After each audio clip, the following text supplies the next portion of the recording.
प्यारे बच्चों, आज हम करेंगे 7th क्लास की एसएसटी की वर्कशीट नंबर 22।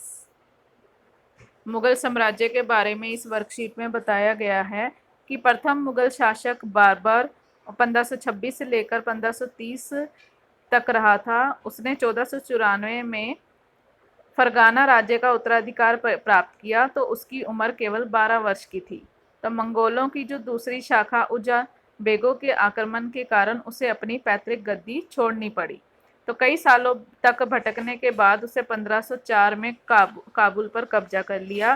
फिर 1526 में दिल्ली के सुल्तान इब्राहिम लोदी को पानीपत में हराया और दिल्ली और आगरा को अपने कब्जे में कर लिया। तो ये देखिए, आपको बाबर की पिक्चर भी दिखाई गई है। तो 1526 में इसने पानीपत के मैदान में इब्राहिम लोदी और उसके अफगान समर्थकों को हराया। फिर 1527 में खानवा के राणा सांगा राजपूत राजाओं और उनके समर्थकों को हराया। 1528 में चंदेरी में राजपूतों को हराया और अपनी मृत्यु से पहले दिल्ली और आगरा में मुगल नियंत्रण स्थापित किया। कुछ रोचक तथ्य भी बताए गए हैं कि बाबर ने राजस्व सिद्धांत में परिवर्तन कर सुल्तान की जगह बादशाह की पदवी ली।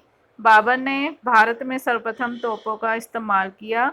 बाबर तुर्की भाषा का अच्छा जानकार था और बाबर ने तुर्की भाषा में अपनी आत्मकथा तुजुके बाबरी लिखी और बाबर की मृत्यु 1530 ईस्वी में हुई।